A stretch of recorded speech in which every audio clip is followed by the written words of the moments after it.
Right on, writers. Welcome or welcome back to the Books by Adrian author platform.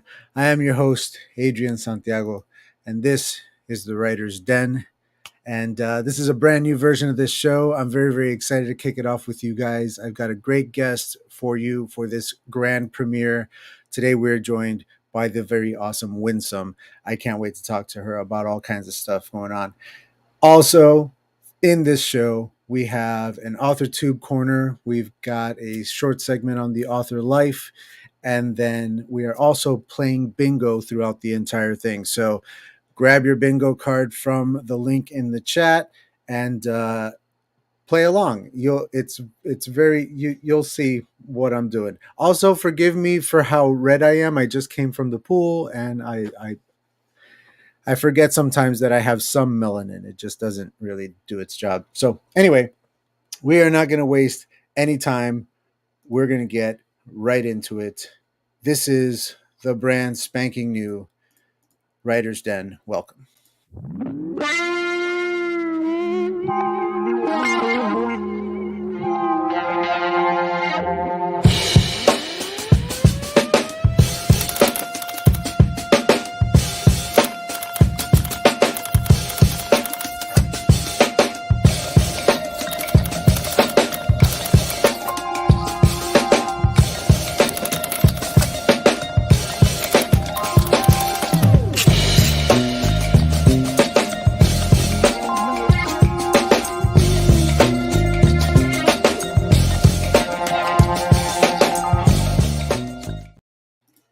All right. A hearty welcome to the chat. Everybody who's here already, thank you for being here early. Blind Mage first through the door. Author Lauren Adele, hello, welcome. Yes, please do smash that like button. And we are joined today by a very special guest. She is an author.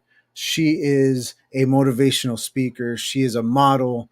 We are joined today by the very awesome and very talented Winsome. Let's give it up for her. I can feel the blood creeping up from the heathens. Got will, got fight, got pride, got reason. If they wanna go eat, then you know I'm gon' feed them. If you're coming for me, hope you're ready for a demon. I got eyes in the back of my head, I'm seeing. Take me for granted and you know I'm leaving. I'ma take what's mine with the webs I'm weaving. I could take this crowd from seeing to believing. Got a taste for blood. Hey, welcome. How are you today, Miss Winsome? I am well. Thank you so much. What about yourself? I am doing A-okay. I'm back to doing the show, so I'm very excited about that. I'm back to talking to really cool, interesting new people like yourself. Why don't you please take a moment here and tell the folks at home who you are, where you're from, and what you may be currently working on, maybe. Well, howdy, everybody. How are you? You're going to hear an accent come out every now and then. I was born in the Caribbean. I'm from the island of Jamaica, and I was born and raised in Jamaica. And I actually migrated to New York. So I grew up in Jamaica, Queens, New York. So I went from Jamaica, the island, to Jamaica, Queens, New York. And that's actually where I grew up. So, elementary school, middle school, high school, and college was all in New York. And after that, I ended up transitioning to the southeast part of the U.S. I currently reside in Florida. And just like you said in the beginning, I am a multifaceted, multi-hyphenate talent. So I do curvy and plus size modeling, definitely represent for the ladies. Outside of that, I am a best-selling author of MINDBLOWN. And to my own, I also do public speaking, and I'm just a humanitarian. I'm an avid community service advocate. And outside of that, I'm just a mom and a dope ass person. Hell yeah. What can I say? That's awesome. Yes. You and I have some similarities in our journey that I can't wait to get to. Okay, that including sounds good. born in the Caribbean, childhood in Buffalo, New York, not New York City, but Buffalo, New York. Upstate. Okay. Represent. That's And then Orlando, Florida after that for like teens and 20s. Now I'm in Gainesville, Florida. Okay. And we ran into each other at the Florida Book Festival not too long ago. So we'll talk all about that stuff in the interview, which I have a thing for. Here we go.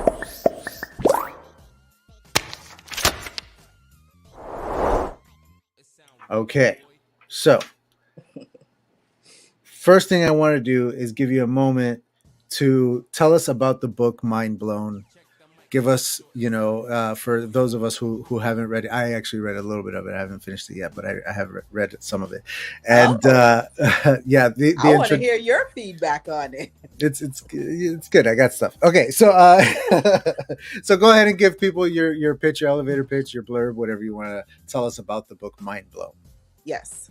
So believe it or not, I am actually 46. And 2 years ago, when I was 44, we were coming out of COVID, and we were having a family reunion, and we were planning on doing family trees for the family. This is my paternal side of the family. And throughout that, I ended up being the, spearhead of that. I decided to look into our family history and things like that. Ended up running into a lot of things that didn't make any sense, just things that weren't connecting. Decided to actually touch base with Ancestry.com. I was just watching TV one night and I saw a commercial.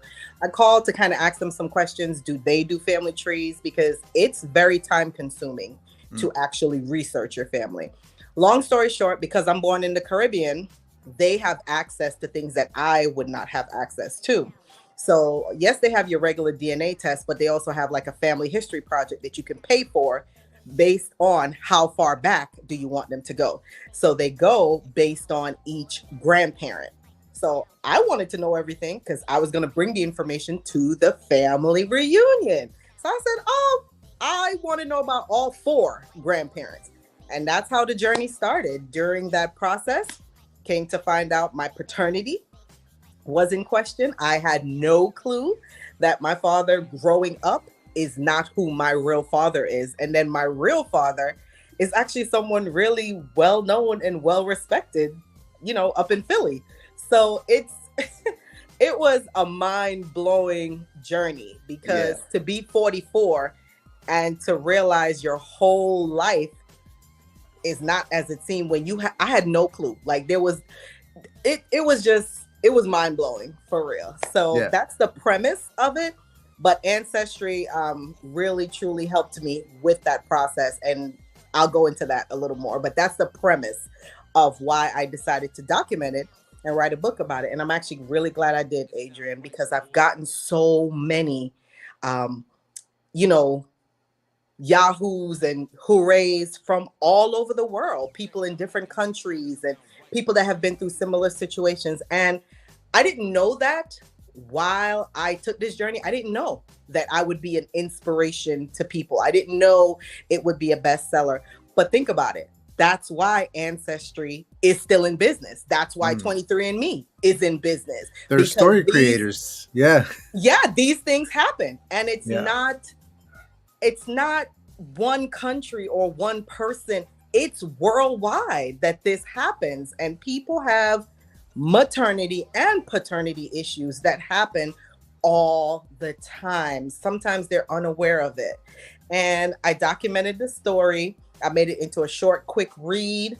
It gave you a bang for your buck. And so far, based on my reviews, it's 4.5 out of 5 stars. So a lot of people connect to it. Yeah, for sure. It's such an interesting premise, this idea of like going in to get certain information and then all these other questions are now ruling your life because like it changes everything. Absolutely. Adrian, if I could just touch on it for a second. Go. It was wild. Like, Adrian, if I didn't live it, I wouldn't believe it. It was something like, how you watch movies or you watch a television show and they just grip you and pull you and you're like, oh my God. That's how it felt, except I lived it in Yeah. real time, Yeah. and just to know that I just innocently offered to do family trees for the family, because I figured, my children should know their heritage. And honestly, we really didn't know much about our family. So I'm like, oh, we're having a family reunion. We're just coming out of COVID. This will be good to know. And I've always been curious by nature. So I happened to just be watching TV one day and the Ancestry commercial came on. And I tried to do the family research, but it was time consuming. I was running into a lot of issues because you have to know what to look for, Adrian. You have to know how to research, how to put the information together. I was a novice. I truly did not know. So I happened to call them just on a whim, and they explained to me that they actually had like a family research package. Now it is a bit pricey, but I'm the type of person, Adrian, I don't compare money to value. I feel like there's value in certain things that money just does not equal. And I was excited and it was just interesting. And I never knew it would change my life. It changed my life. Well, one of my favorite things, and we might be losing her connection there, but one of my favorite things about or to watch online is folks looking up their ancestry, and usually, it's a celebrity of some kind. It's usually really interesting when it's a celebrity and they had no idea that they had an ancestor who did X, Y, or Z, or who I'm a was this or that. celebrity, Adrian, Oh, in my sure. own mind. Yes. Nowadays, we're all celebrities. We have our own YouTube channels. Absolutely. Like everybody's their Absolutely. own miniature level of celebrity in various Yes. niches. But it's always like really interesting to watch that. And so us being from the Caribbean, which before I move on to the next questions, I'll pull up some of the comments. Us both being from the Caribbean, I just know that whole area is such a melting pot of so many different cultures and so many different families, and so many horror stories and beautiful stories, and like to go back in my own ancestry and look through it. I'm very excited to do that someday. I'm looking forward to it. Adrian, I encourage that. I really encourage you to do that because everybody's story is different, but I pray that you find something that was, you didn't know. You might be related to someone rich, or you just might have had a grandfather that was, a revolution. You just never know who you're related to. But my story, Adrian, let me tell you, my story, it's heart-rendering because, to be 44 and to have your life just be in an upheaval, it was very hard. It was very, very, very difficult. And I'm grateful that I had a social support system behind me to transition me through. But the people that reached out to me after I read the book, that's what kept me going, because there's many nights that you're just confused. And the reason why it was so hard, Adrian, it's how my mother handled it. It's how she dealt with it. That's what hurt me the most. And coming from the Caribbean, I don't know if you can relate, Adrian, but the Caribbean, they're very steadfast in their culture and they feel very strongly about their beliefs. Even if you try to shift the narrative or you show them an alternative or something else to look at, no, they're stuck in their ways. They believe what they believe. And I'm saying to myself, even if you're wrong, like I don't get that. So to me, culture was one of the things I touched on in the book, which I think is the reason why so many people around the world feel me on that, because culture is your beliefs, right? It's how you grew up. And some of our beliefs, like, you could bleep this out, Adrian, but some of our beliefs are fucked up. No, they are. Our beliefs are fucked up. And that is to know that this is a common occurrence, to know that people are given wrong names and are in families that are not truly their blood lineage. That changes the course of history. And no one on this earth is God. So I'm lost as to the mindset that makes it okay. And that's what I touched on in the book. That's a relatable topic, Adrian. Absolutely. Anybody can understand that. So people felt me on it. It was a short, quick read. It was powerful. It was to the point, but it was the human aspect. It was the nature. Like they felt my pain. They felt my confusion. They rode with me through it's it was like living a movie in real time. I'm telling you. When I get into, You were the and I know you have protagonist. questions, so I'll get into it further. But yeah, it was quite an experience. It was a ride. Yeah, yeah, for sure. Let me throw some of these comments up. You both grew up in the Caribbean and moved to New York. Someone get Lin Manuel Miranda in here. Yeah. Down in the Caribbean, born and raised. Yes. Big up the Caribbean massive. And they're echoing your thoughts here on that. It's not cheap, but you know the story is what it's all about right now. But that's crazy. Yes. Absolutely. So I wanted to ask you about your writing itself. When did you start writing, and how has your writing evolved over time leading up into this book? Give us a little bit about your writing journey. Well, I used to doodle as a kid, you know. So I won, like, a spelling bee when I was younger. Back then we used to have a ton of black and white notebooks. I used to write little short stories in the summer if I was bored. And I'm a wordsmith. I'm more like a bibliophile, so that's someone that has a love of literature and words and things like that. So I've always been at the library. I love reading. So when I decided to write this book, it was a suggestion that was made to me based on the ordeal I was going through, because I didn't think to document it at first because I'm living it.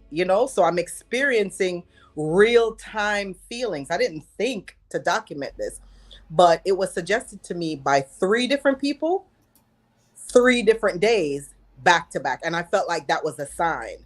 So I've never written any published books before. This was my first one. So to be able to be a Literary Titan Silver Award winner, or to be one of the Amazon best-selling authors, because there's tons of best-selling authors on Amazon, but to just be in that genre, to be in that crowd, to be mixed in with that, I'm very humbled and I'm very grateful. But again, Adrian, people latch on to things that they can relate to. It's a human thing. And that's really what I think has really taken me to this level. So a love of learning, being a wordsmith and things like that, but being able to translate what I felt and went through into words where someone can receive the message I'm sending and feel it through the literature, feel it through the words, enough to say, wow, I understand, or man, I empathize. That's a skill. Absolutely, absolutely. Uh, we're gonna give each of these some time to shine in a minute, but just to list them out here, you're a model, motivational speaker, and author. Where does this drive come from, and how do you manage the workload of this size on a day-to-day basis? Oof. Adrian, let me tell you, the one thing that helps me is that one of my premier skills is time management. It has helped me in my personal life. It has helped me in my professional life. I am a natural born person. I know how to manage my time like nobody's business.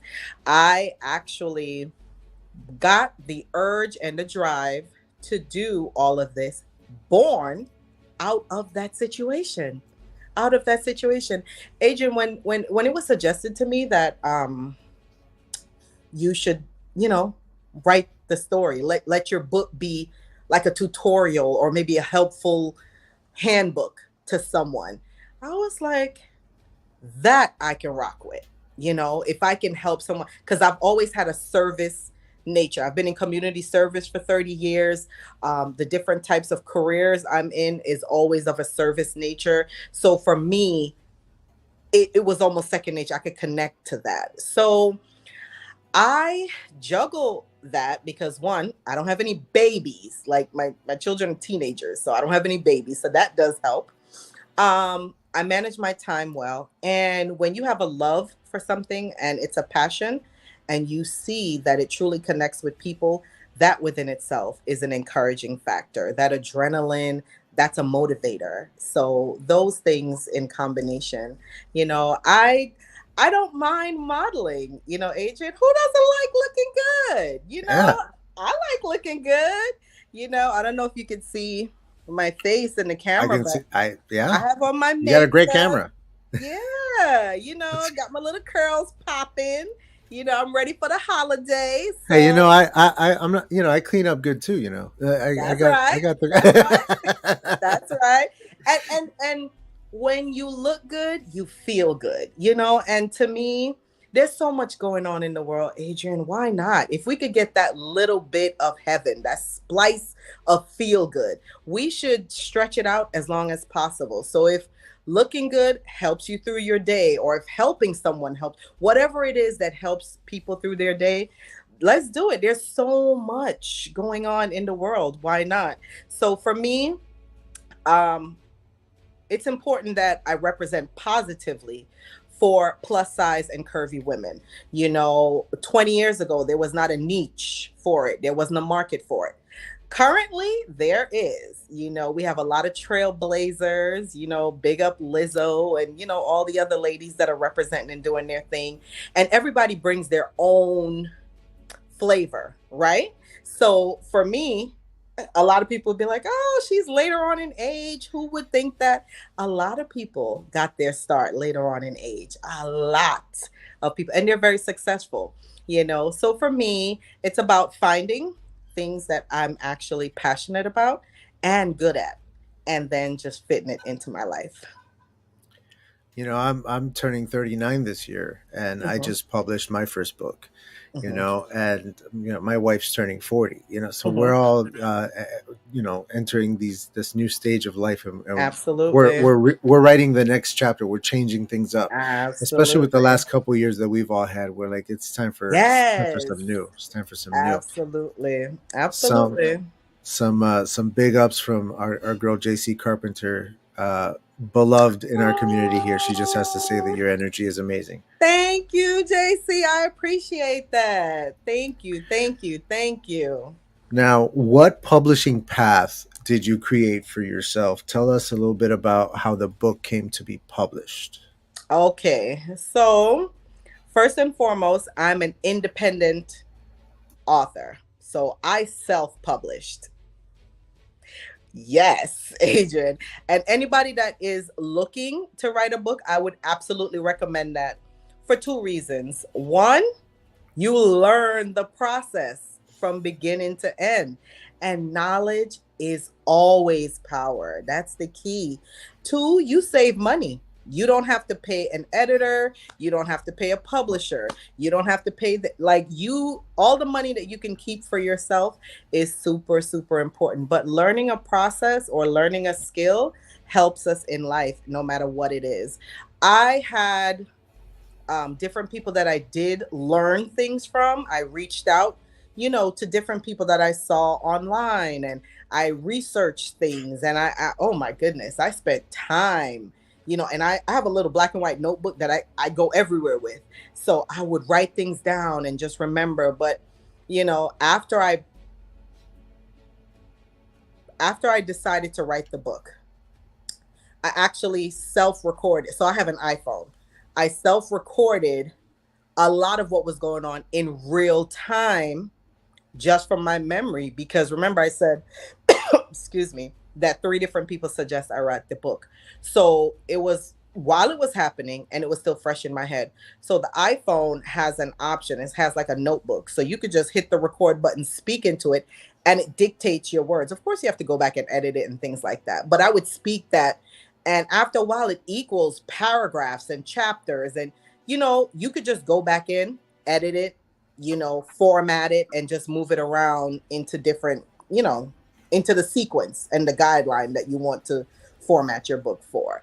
After doing that, like I said, I did work with this lady at first. I'm gonna be honest. The experience left a bad taste in my mouth because even though I learned some things, I felt like when it's not your own, people don't have the same sense of urgency for your product or your thing as if it was theirs. And I don't respect that. If people are in business, a service industry, time is money. You know what I mean? And that part really left a bad taste in my mouth. So I learned a few things from her, but I would never work with her again, and I would never recommend her. But outside of that, I researched a lot, did what I had to do, and I actually ended up using KDP, which is Amazon's program. Cool. So the Kindle Direct Publishing has all the makings and trappings that you would need to finalize your book. You know, they have their own system to even go back and edit it for you. It has to be formatted a certain way and uploaded and things like that.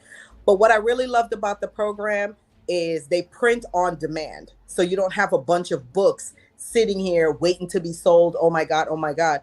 People can literally buy it from your link. It will be printed and shipped to them directly. Now, of course, Amazon's going to get their cut because they're doing their portion of the work. But I felt like it was a great setup. And that's how I ended up doing the independent.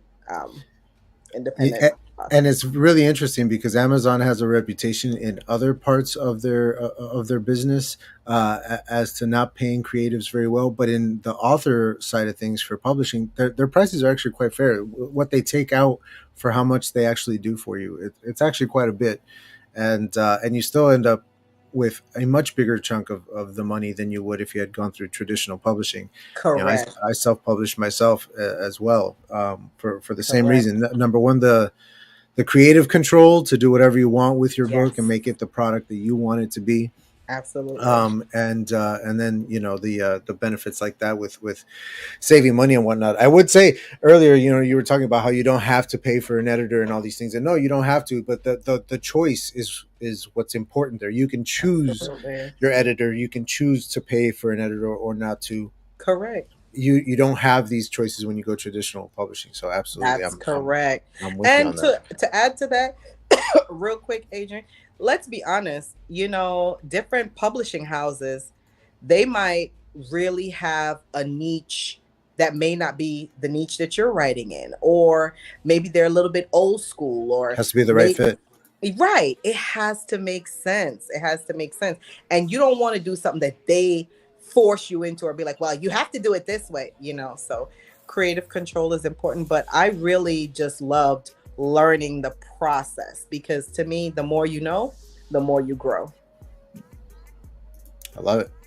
We've got a question from the chat. Do you have any plans to write more books in the future? If so, what's next?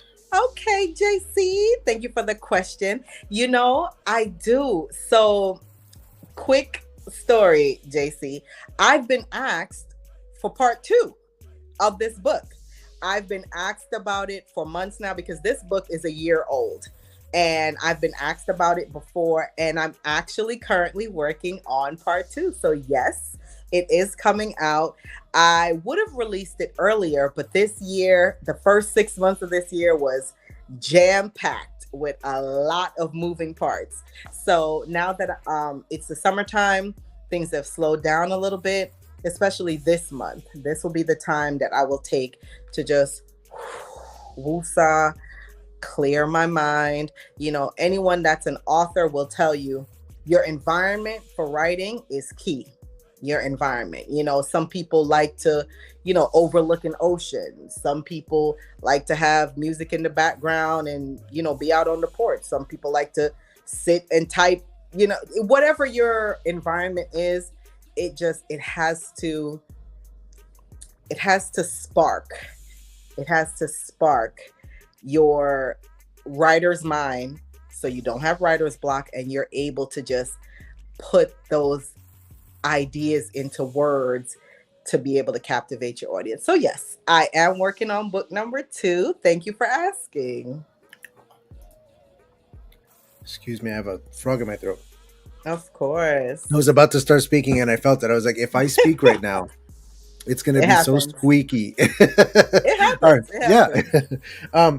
Now, we originally crossed paths at a book festival. I wasn't published yet. I was there as a reader. So not as an author yet.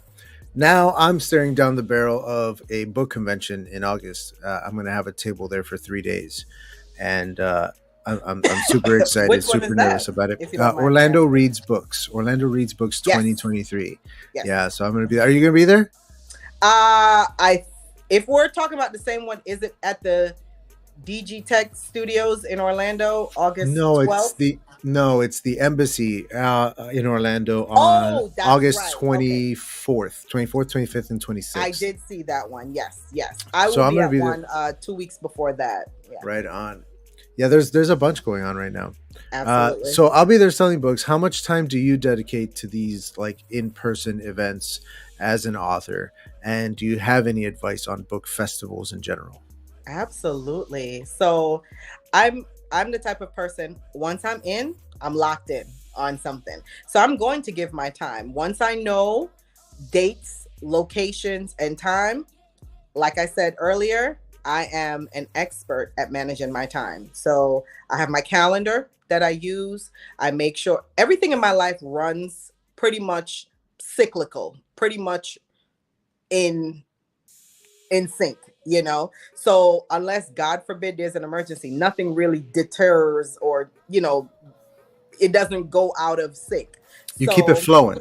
I keep it flowing, so everything is on rotation, so I can easily fit something in once I know a date, time, and a location. But also remember, this is a passion. I took the time to read a book. There's people that have connected to it.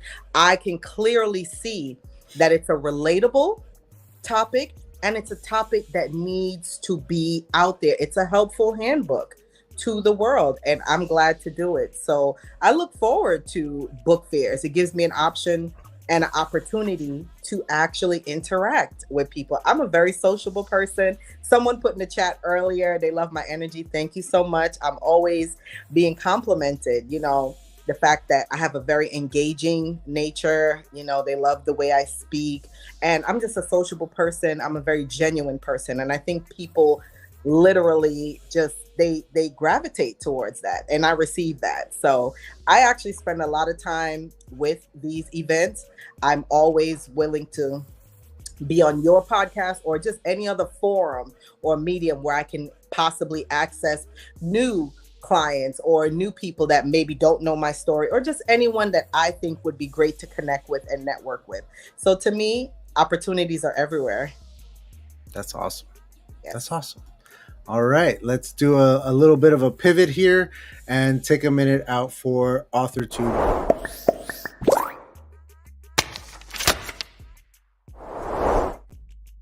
I don't know if that swipe actually worked. Did you actually see that one? Okay. I did. It froze on my side. It was weird. Okay. So here's what I got, guys. I've got 3 videos here that went up on AuthorTube this week that I think are worth checking out. Let me shut off our music here so I can share them real quick with everybody. First up, we have a video called History of Queer. Let's check it out. Queer and trans people have always existed, and so have their stories. These stories have played a critical role throughout history. They've given us stories of queer love and passion, and they've shown that queer people can persevere through every hardship. I'm Elliot Schrafer, and this is a history of queer literature.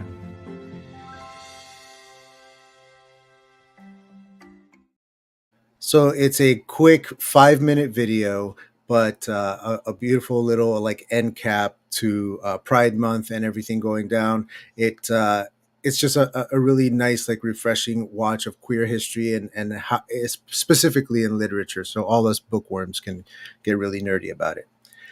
Next one is one that is really, really important to me because I am trying so hard to get into Barnes and Noble. So that's important. It's, oh my God. So here we go. It's book signing day. Every change has a reason. Baby, let it come to you. Every soul, every season lives outside of status quo. I want to bring you along for the experience and share how I got my book in Barnes & Noble. Answer other questions like, how do you actually do a book signing if you get one, and what do you bring? But first, I need to get ready, So she's got a whole video, not just on how to get into Barnes & Noble, but then how to organize a book signing event and all the steps and go-tos for throwing a successful one. So great video for anybody to watch. Looking for, Absolutely. yes, check that one out. And lastly, our girl Emma Bennett is talking about AWC, which was the AuthorTube Writing Conference. It was an online writing conference that we had on YouTube last weekend, I believe, or the weekend before. And it's still on everybody's minds. And there was so much content that we're all still trying to catch up. And she had a presentation, as did I. But this is a little behind the scenes look from her. Hola amigos, it is Friday afternoon, and in just a few hours the AuthorTube Writing Conference, or the AWC to the cool cats, is going to be starting.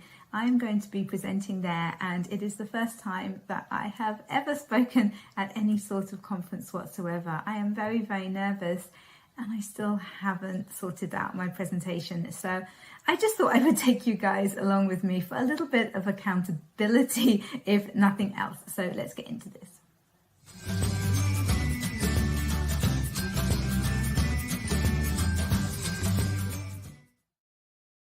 So, in short, lots of authors sharing lots of great information on how to be authors and do the author thing. So, go check out. For everybody who wants to know, the first video was by Epic Reads. The second was Bethany Adazade.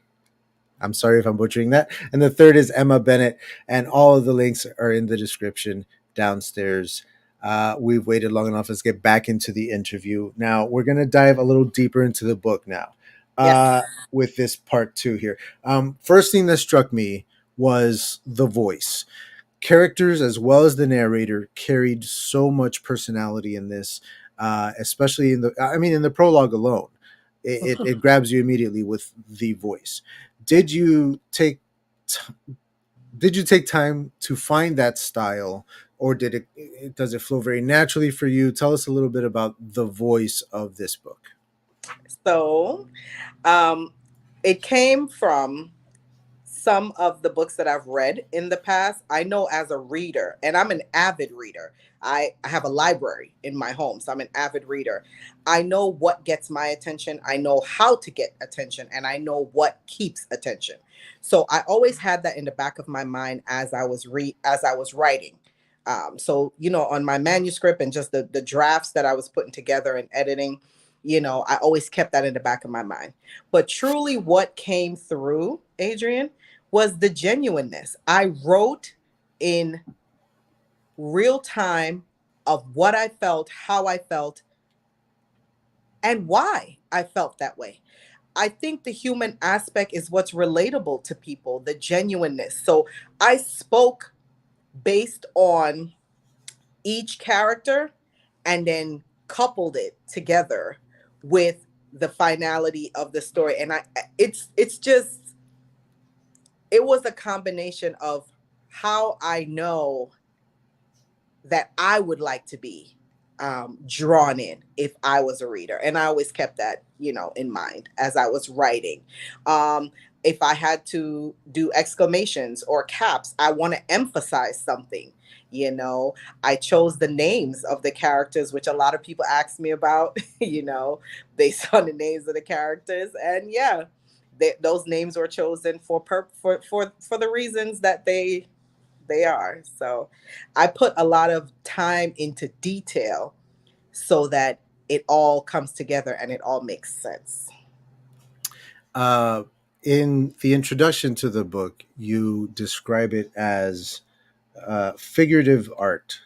Can you unpack that a little bit for us? Explain what you mean, because I know that you're telling a very personal story, but you're telling it in prose as if it were a story and not. So, figurative art. So, when you speak of something figuratively, right, you know that there's an element to it that's not necessarily happening, in real time or real day or even real at all. But art to me is the writing form. To me, art imitates life. And to me, this book was an imitation of my life. So the art form is the writing. The figurative portion is the skill set and the career that I've had. I wove that into the story. So there are bits and pieces of the story that are not true, but it fit the narrative and it fit the story because it's either part of my career path, which I have firsthand knowledge of, and I was able to write that. But the art form that I was speaking of is the actual writing, because it is an art, Adrian. In order to copulate your words and be able to have them, one, connect with an audience, two, have them care enough to keep going, and three, leave it with, oh my God, I have to let the author know how much I loved it and I'm ready for book two. That is an art form. That's a skill. So the figurative portion is just how I weaved, bits and pieces of the fiction into it. But the art form is the writing. Questions from the chat. Your biggest writing inspiration? Ooh. Woo, that's a good one.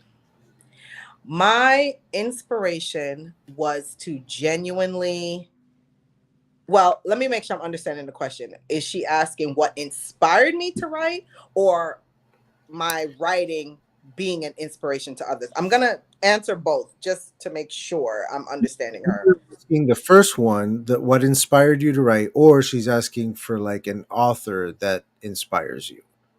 Okay. Like someone that you emulate or look up to in the writing industry. It's one of those two versions. Amy, feel free to clarify. Okay. Well, thank you for the question, Amy. I love a lot of authors, but I'm going to be honest. Growing up, like I've read, I don't know if anyone remembers this, but when we were growing up, we actually had to use encyclopedias to do research. Okay.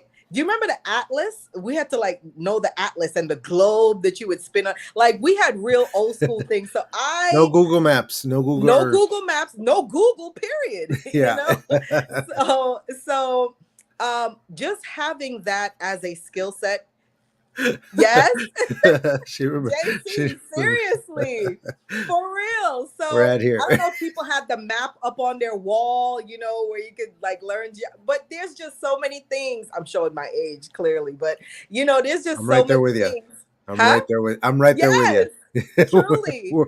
we're right there. Absolutely. So for me, I've always had that skill set from growing up. All of us do, where you have to go and look for something. So again, I always told you I was a bookworm. I was always in the library. I love reading. So I used to read a lot of Nancy Drew, Hardy Boys, just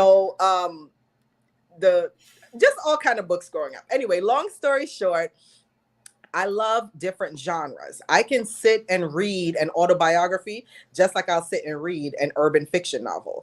I actually have an affinity for urban fiction. I really do. I feel like it's the lifestyle that I never lived, but it's so entertaining and it's so realistic that I'm like, yes, I know exactly what they feel. So I think being able to have that combination of knowledge, reading a variety of books, knowing a variety of authors, learning a variety of styles.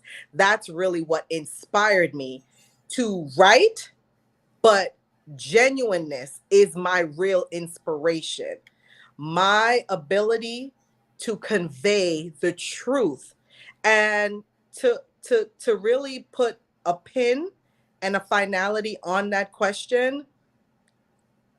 The lies that I've been told my whole life was the real inspiration for me feeling the need to genuinely convey the story, because I'm not going to have anyone else tell this story for me. This is my story to tell. It happened to me, and I'm over the lies. I'm over the deceit, the manipulative behavior, and everything else that came with that. So I was very passionate about the fact that you've lied and told your stories for 44 years. I'm going to now grab the baton and run with it. I'm going to tell the truth in real time, and I'm going to tell my story, and I'm going to tell it to the world. So you can't come up, well, you could try to come up with your own story or whatever, but when people put it in writing, they're real. They're not playing with you. I learned that in the type of career that I'm in. When you document something or you put it in writing, you put your stamp on it. You own it. You're saying yes, because anything can easily end up as a legal, Sure. framework. So once you put something in writing and it's true, one, you can't be sued for libel or harassment or defamation because it's actually true. So those things are actually my real inspiration, was to genuinely tell the truth, because I don't respect people that practice manipulative behavior and then normalize it. I don't respect that. People who lie a lot always get upset at people who tell the truth. That's a fact. That's a fact. You just keep going. That's right? a fact. That's a fact. All right. So I mentioned earlier that I am from Buffalo. So though I never lived in New York City itself, we certainly share an experiential overlap, from the bodegas to the block parties. Absolutely. And I Absolutely. feel the big city streets, so to speak, in the voice of MINDBLOWN when I read it. Yeah. Yet you told such a very personal story in that book. How does the big city affect these personal stories that you're telling? That's a great question, Adrian. You know what it is? I'm a multifaceted person. To be born in an island in the Caribbean, Jamaica is an amazing place. I was born I've and always raised wanted to there. go. Yes. And I know a lot of people go there for the travel and the tourism, but just the rich history, the culture that we have, just the food, the clothing, the dance. It's home. You know what I mean? So I was born there, but I migrated to New York when I was 8.5. So to leave Jamaica, the island, and go to Jamaica, New York, was not only a culture shock, but my formative years were in New York. So I am a blend of both, because I was born and raised there and left when I was in 3rd grade. But, my formative years and really growing up and becoming winsome was really in New York. So in order for the genuineness to come out, which is what I spoke about in the last segment, it has to embody that.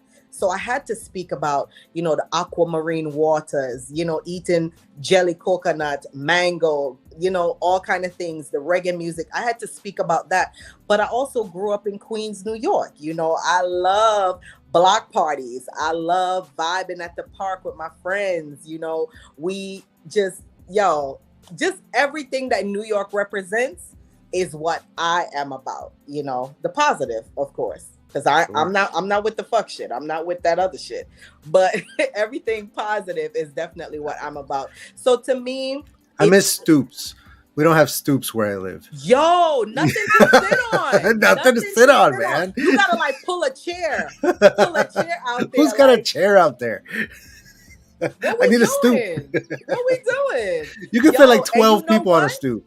But Adrian, they don't have basements in Florida. In New York, God, no. We got basements. So that was an additional room, an extra space for family and things like that. There's a difference, but I'm here for it all, because moving to Florida, I've been here 19 years now. So to me, Adrian, those 3 places really encompass who Winsome is, because I've spent majority of my life in threes, in these 3 places, and that's how the genuineness comes out. People genuinely, I ain't gonna say F with me, but they get it. They lock in and they understand. You can say it. It's okay.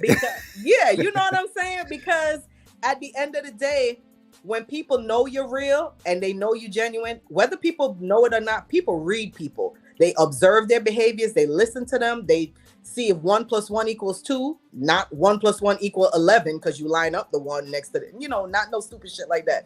So people are always observing and reading, but people genuinely even like the person said earlier, they like my energy. I am just who I am. I love me. I love being me. So the genuineness comes out, and I had to represent each part of my life, because that's what created Winsome. You understand? Jamaica, New York, and of course living here in Florida. So that is what came out in the book. I had to speak about growing up in New York. I had to speak about Jamaica. I had to speak about my real life. And let's get into it, Adrian. You know, it touched on very personal. You know, it spoke about my ex-husband and his whole ass. You know, there's just different things that anybody can understand and relate to because it's a human aspect. You know, having lived so much time in the South and in the North, when I visit Buffalo, they tell me they can hear my Southern accent. And when I'm down here, folks tell me they can hear my New York accent. And I don't hear either one. And it's just like, it's very interesting, especially whenever you start talking about Jamaica, how you said it yourself, the accent starts coming out a little bit. Yes. You start talking about Queens and your Queens accent comes out a little bit. Right? It's really interesting to see. So like, you know, the Southern is that the y'all needs to start y'all. into That's y'all. right. Definitely. And you know what? Everybody can take a piece from that, you know, because it would be great as an author or a model or a speaker to reach an audience back home in Jamaica, in New York, Florida, or wherever I go. You know, books are worldwide. Reading is a language that's worldwide. So we should be able to touch a variety of people. Awesome. Yes. All right. Let's take one more side view here to the author life.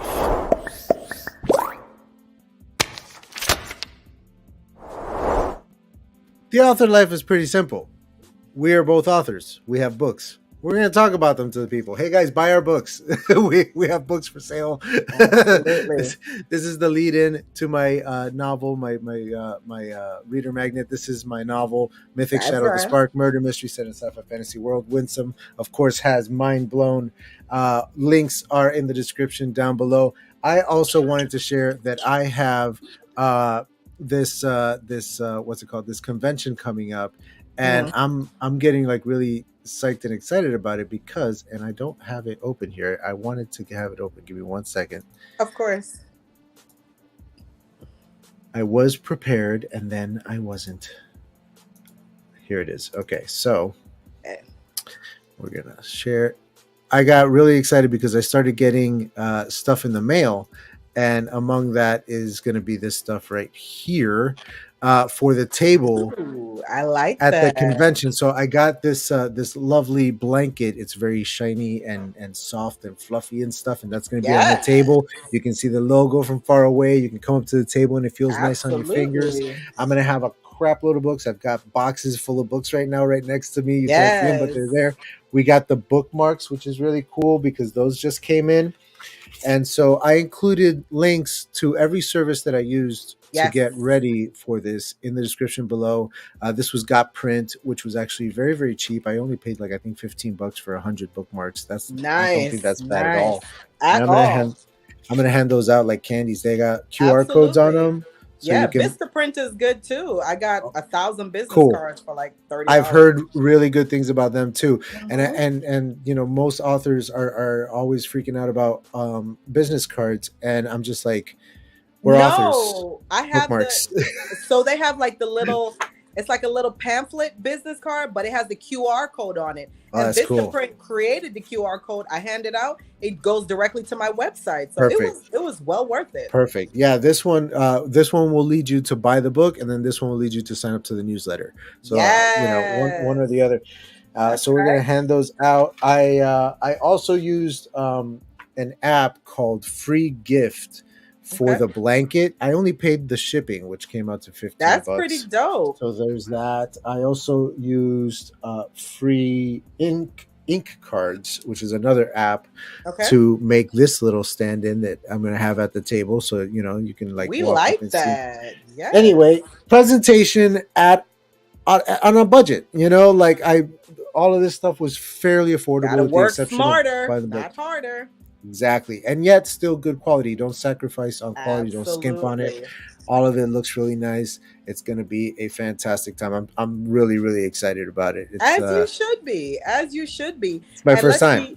Let's be honest, Adrian. Those are the keepsakes that we leave with our potential customers or who future customers could be. Because let's say they take the bookmark, they take it to work. They might lay it down, you know, in the office kitchen as they're making their coffee. Someone's gonna see it.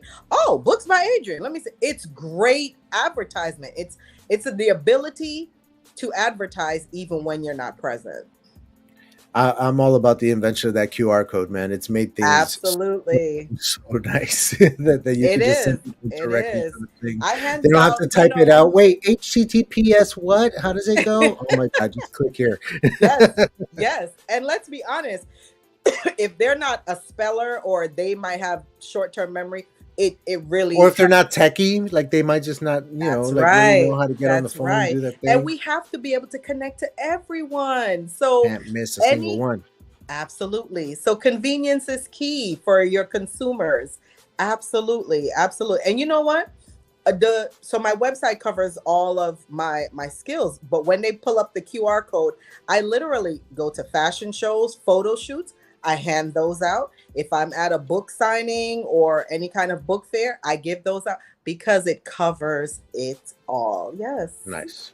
Very nice. Absolutely. All right. Let's get back into the interview with part 3, which is everything else. Yes. I thought that Experience to Win was just part of the branding for the motivational speaking specifically, but unless I'm mistaken, it looks like you umbrella this brand over everything, including the book. So tell us where this grouping and branding came from, Experience to Win, and what do you want us to know about Experience to Win? Well, I want everyone to know that it came out actually based on COVID. COVID actually pushed and helped me birth this business. So my name is Winsome. So of course the win is a play on my name, but win is also an affirmative, right? It's an affirmation. It's positive. And that's really what I'm about. The number 2, because that's how it's spelled, experience, number 2, win. 2 represents my 2 sons. I have 2 children. So they are a part of everything I do. But the word experience is literally all my experiences that have led me to be the person I am today. So I've used all my experiences to win. But the 2 is number 2 because I have 2 sons, and win is a play on my name. So Experience to Win does cover everything and is an umbrella because everything I do is actually in cohesion with each other. My book is something that I speak about. Speakers usually have a book, and authors usually do speak. So, writing is actually the ability to have your words not verbalized, but be in print. So it's the same concept. So, I'm using my experiences to win at life. We all have things that we've gone through, and anyone that has read the book can actually see a few experiences that I've been through. I'm glad you touched on some of them, Adrian, because when I spoke in each character and each format, I wanted the readers to fully get it. I want them to understand, like, this was a real lifetime drama playing out, and each character played a role. And, that's just from my experience. So I'm using my experiences to win. Right on. To that point, to continue that thread of thinking here, how does one get into motivational speaking? Because I must say I've never known anyone personally myself who does it. So it's very interesting to meet somebody who does it. How did that get started? Where did that come from? Take us on that journey a little bit. Okay. So remember I told you that I actually have done a lot of community service. I've been doing community service for over 30 years. It started when I was in Southeast Queens. And of course, it transitioned to being here in Florida. It doesn't matter if I'm donating time, if I'm donating clothes, if I'm donating blood, if I'm donating food. It's important to give back. And I definitely, I find that life is outstanding when you know that you've left your mark and you've left it better than you found it. I don't care if it's just a millimeter that you moved. It's more, and that's progress. And to me, that's important. So I've always had a servant type nature. I've always had a heart for helping. So in all of that, I've always had to speak at different events. There were internships that had to be done. There were seminars, there were conferences. People always said I had a leadership type of vibe. So I was asked to be, you know, director or president or assist with this or assist with that. So I've been speaking my whole life. And even being on this interview is like second nature to me because I love conveying, connecting, communicating. I'm a very sociable person. So talking is second nature to me. I enjoy it, and I enjoy the opportunity to connect with people. So transitioning that into professionally speaking was a bit easier because I had been doing it, just basically living life, you know. I ended up on this journey when I formed Experience2WIN. I ended up networking and meeting with a variety of different people from all over the world. And there was a lady that connected me to the Professional Speakers Bureau International.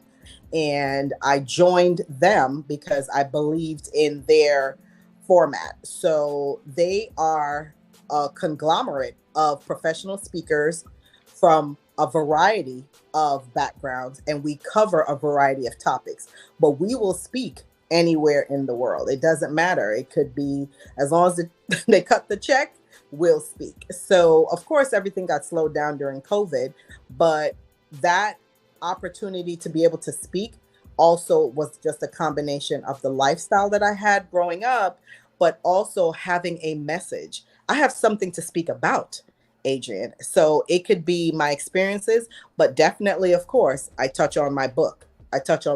Because this is a story that has to be told over and over. This is a tutorial. It's a handbook. This is leaving the world better than I found it. This is helpful to people. So yeah, I tend to do that. Even my current career change, I just got a promotion recently.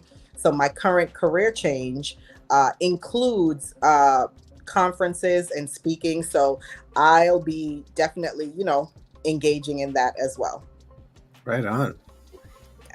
So much going on. What is modeling's contribution to all of this, to the whole Experience2WIN experience, so to speak? Where does that fit in? Where does that motivation come from to do that?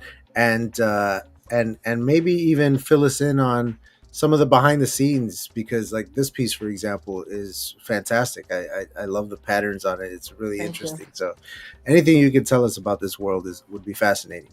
Of course. So I'm a professional and published plus size model. So plus size, people kind of, you know, interchange curvy and plus size. Those are synonymous to each other. So you'll hear people say plus size or curvy. And it's just really another way of saying not your standard size model, not what we grew up seeing as the standard size. So there's now, you know, an appeal for that. There's a niche for that. And that covers different races, different genders, different preferences, different ethnicity. It has no bounds, absolutely no bounds. So this is actually a representation of who truly people are today. There are curvy and plus size men and women in the world. So fashion designers now have clothing that represents that.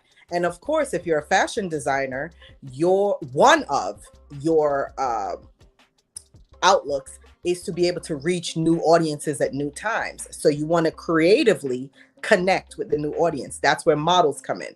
The models are there to actually represent the vision of that fashion designer. So whatever vision they're trying to emulate or connect to the audience, that's where you go.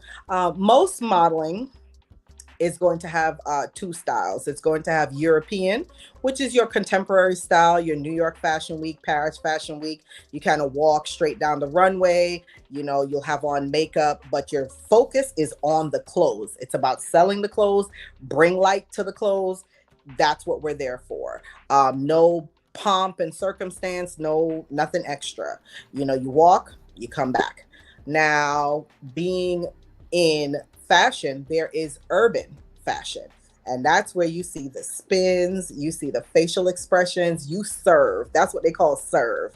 You serve face, you pose, but it's also about selling the clothes, but you're there entertaining as well. And people, for lack of a better term, love to be entertained, no matter in what format it is. So I truly, truly love modeling. It was suggested. So back up. I actually thought of modeling when I was like 15. So of course that was over 30 years ago. But I don't know if anyone can relate to this. When you're growing up and you're around like older folks, like my grandparents, I had a grandmother, and back then, let's be honest, they only know what they know. But you as a child, you look up to them. So you think they're wise and worldly and they know it all. So I remember I wanted to do acting and I wanted to be a model. And she was like, Winsome, what kind of career is that? Like that's not set income. You need to go be a doctor or a lawyer, something that you know is gonna like bring in money and is prestigious. And I want my grandkids to soar and just, be all they can be. And, growing up, being a doctor or a lawyer is prestigious. So, you think they know best because they're older than you. So I put modeling to the side, and I was a lot slimmer back then, but I was very active. I was a cheerleader. I was in dance and choreography, so I ran, I did handstands and splits. I was very athletic. So I still had my curves, but I was a lot slimmer. But I kind of put it to the side because, grandma was like, oh, you need to find something. So I'm like, all right, she knows best. So I actually I applied to several different colleges, got into many of them. And I started off at John Jay College of Criminal Justice in New York. Big ups, John Jay. And I started off doing pre-law. That's actually what I applied for. And that was my major when I first started. But after the first semester and having to write briefs and research and listen, law, I said to myself, I love the litigation because, again, I'm a speaker, but I don't love the research. I don't love finding precedents and looking into, I couldn't be bothered with that part. So I ended up switching from pre-law to criminal justice. So I tie all of that into the modeling by saying, I didn't do it then, but later on in life, it found me. And I'm just showing people in life how a dream deferred doesn't mean it's denied. It just probably wasn't the right time. I still love my career. I'm grateful for where I am, but I'm glad that I also tapped into modeling because I always wanted to do it. I got the face, I got the style. I definitely have the personality, and you for sure have the hair, if I may say so. Game recognized game. Okay. That's what I'm talking about, Adrian. That's right. These curls are popping. I'm saying. But yes, and real talk, Adrian, that's what it's about. Everybody in any kind of field, and modeling is, let's be honest, for lack of a better term, it's a socially connected field. You have to network. You have to be able to sell clothes. You have to be able to have that likability where people are like, yes. So when I go to these fashion shows, Adrian, they're like, yes, Winsome. And anybody can go on my Instagram, it's Experience2WIN, my Facebook, Experience2WIN, my TikTok, Experience2WIN. They will see you're going to find a variety of hairstyles, a variety of makeup, variety of clothes. My portfolio is expansive. I've done boudoir, which is like lingerie. I've done business wear. I do bathing suits like swimwear. I've done evening wear. I've done casual and sportswear because society is a variety of people. That's what society is. So and not only that, but all the people do a variety of things. Like everything that you just listed, one person can do all of those things and need outfits for all of those things. Absolutely. You hit the nail on the head, Adrian. That's so correct. And that is what sells outfit. You speak to any designer, they're going to create for an audience. So I'm there to be the messenger for the designer. And a lot of times having that vibe, that personality that the audience can connect to really helps me. I network a lot. I'm very sociable. I'm dependable. So I've become published. Like I've been in several magazines, including the front cover. You know, I've been in a lot of fashion shows. I've done tons of photo shoots. Last week, I did 3 photo shoots in 1 week. It's a lot of work. So I know people see like the glitz and glamour, and it is that. But there's a whole production that goes on behind the scenes, you know, to do it's hair. called a fashion show. It's a show. You're putting on a show. But even the photo shoots, Adrian, you know, hair and makeup, you know, gotta be lined up with the outfit. Yes. And it depends on if you're doing a studio shoot or outdoor shoot. You know, I remember one of my first photo shoots, Adrian, was in the middle of March with me in 6-inch stilettos hanging off a train, you know, but the pictures came out great. If anyone goes on my Instagram, that's actually my profile picture. So I love the collaborative work, but I love the creativity, you know, and that's what they will see when they scroll through my Instagram and my Facebook. They will see that I'm diverse. I am multifaceted, but I show it in so many ways. So everything I'm saying comes out in everything I'm doing. Right on. All right, we have time for one more question, and it's going to be from our chat. I have it started here. It's JC again, and she's wondering what your writing process looks like. Do you write in the mornings, evenings? How do you set up? You mentioned your writing space needing to be, you know, the right vibe for your writing. What's yours look like? Give us the skinny. All right. That's a great question, JC. I actually have 2 that I teeter back and forth from. I like quiet spaces. I like spaces with absolutely no noise, none at all. I love to let my mind roam free. I like quietness because I'm able to meditate. When I let my thoughts go, it comes back to me. I'm able to gather myself. I'm able to put it in the context that I want to. And that's when I'm able to put it on paper. And that gives me the ability to now go back and check it. But that's me just creating it, JC. But when I'm editing or formatting my manuscript, I like to actually have music. So it's like, it's like a 2-tier version, but when I'm gathering my thoughts, I love the quietness. But when it's time to edit and format, okay, I'm in the zone. You know, I'm ready to go. So I'll have, you know, some music playing, and depends on the mood. You know, if I need to be hyped up, you know, I'm ready to go. Or if I just want some jazz, you know, I want to relax. Sometimes it could be reggae music because, you know, that's what I grew up on. So it just depends. But when it's time to edit, that's definitely the vibe. So that's my style. When it comes to the time, I do find that I write best in the morning. I like to wake up. I like to be refreshed. Yes, right? I like to wake up. I like to be refreshed. You feel fully rested. You know, I get something light on my stomach. You know, I drink tea a lot of herbal tea. You know, I like things that are organic and natural and things like that. So for me, it's just setting myself up to get my day started. Then I'm ready to be off to the races. Right on. Awesome. And hella props from Devin here. I did 1 model session and knew it wasn't for me. That is a lot of work. Oh, there Devin. You go. I know.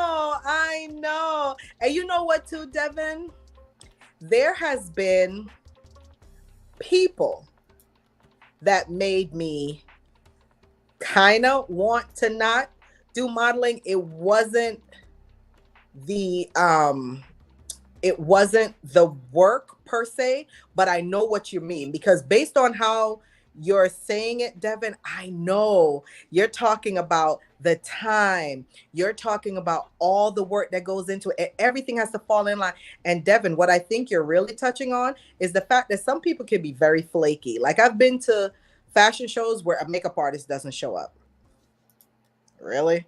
You know, or if you don't know how to do hair or how to, you know, improvise, you're stuck. It's really a lot. It's really, really a lot. And Devin, I actually respect the fact that you said that, because in life, we need to be true to ourselves and be genuine. So if you touched it and you tried it, you're like, okay, I tried it. It's not really my thing. I respect that, because whatever is your thing that you find, that's what you're going to put your energy and your passion behind. And I always encourage people to find their passion. So I definitely get it. That's what's up. Yeah. All right, Winsome, this has been fantastic. You and I are going to go on to do the green room after this, where we're just going to kind of chit chat and wind down after this whole thing. But for those at home for whom the show is over, please go ahead and take the floor. I'm going to give you the big window. Let them know anything you have coming up that you want to plug, any social media you want to plug. The floor is yours. Let them know what's going on. All right. Well, everybody, I really, really, really loved being here with you today. Again, the name is Winsome. A lot of times when you see it, it's going to be WIN. The S will be a $. I'm about that money. OME. So it's Winsome. That's my trademark name. That's the name I use for modeling. That's the name I use as an author. So that's what you'll find on my books. Of course, my best-selling book, see? Winsome, Mind Blown. You can find it on Amazon, or you can find it on my website. So my website is my business name, Experience2WIN. So www.experience, the number 2, and the word win. So Experience2WIN. That is also how you can find me on all social media. Everything is linear. Everything is Experience2WIN. So on any social media, that could be Instagram, Facebook, LinkedIn, TikTok, YouTube, or Twitter, even Pinterest. Everything is Experience, the number 2, and the word win. So my website is experience2win.com. You'll find access to my book. You could download it digitally. Also, you'll be able to see my biography, some of the things that I've worked on. But most of all, you will be able to actually read real life testimonials from people that have known me, people that have worked with me, people that, hey, Aphrodite, people that have known me, people that have worked with me, and people that can truly confirm and affirm who I am outside of what I tell you. So it's been a pleasure here. I look forward to connecting with you. If anyone is looking for a plus size or curvy model, I am definitely available for bookings. Please, please, please touch base with me on experience2win.com. I'm also on all social medias, which I'm very active on, and I'm very, very, very quick at responding. I manage my time well, but my communication is even better. So outside of that, if it comes to an opportunity where you would like me to speak at an event, that can be arranged as well. I'll definitely have my books on hand. So definitely cop. Well, that's a New York word, Adrian. So let me say it for everybody else. Go ahead and get your copy of Mind Blown. Definitely, it's an Amazon best-selling book, but it's also a Literary Titan Silver Award-winning book. I poured my heart and soul into it. It's That's a quick awesome. 1-hour short read. It is mind blown, simply as the title tells you. And So I thank you all. all right. Thank you so much for being with us. That was fantastic. We had a late arrival with Aphrodite Lee here. Yes. She missed it, but I'm sure that she'll look into the replay and catch us all there. Aphrodite, a little aside for you. We are going to move on after this to the green room. Now, the green room is going to be pre-recorded. It's just going to be me and Winsome talking to each other. So there won't be any live chat interaction or anything like that. However, there is a window. You can watch us talk to each other in the privacy of the green room, and that's on my Facebook. There'll be a link in the description down below, so you can go watch that. The green room has a window on Facebook. To anybody in the chat who was playing, I don't know if anybody got bingo. I feel like somebody would have yelled it out by now. I don't think anybody did. Bingo! That's okay. We'll play again next time. It's all good. But for future reference, anybody who wins bingo during one of my streams gets to plug whatever they want to plug in the chat. I'll put your link. So if you want it, come back and play. Come back and play. Absolutely. That's right. Aphrodite Lee is down for that. So okay, Aphrodite. There, she'll be watching. I love that name. Yeah. That about does it for us. Thank you all so very much. And we will be back in 2 weeks with SD Houston, and she's going to be talking all about her Kickstarter, which is all kinds of starting to kick, as from what I understand. It's going to be awesome. All right, y'all. Nice. Writers, peace.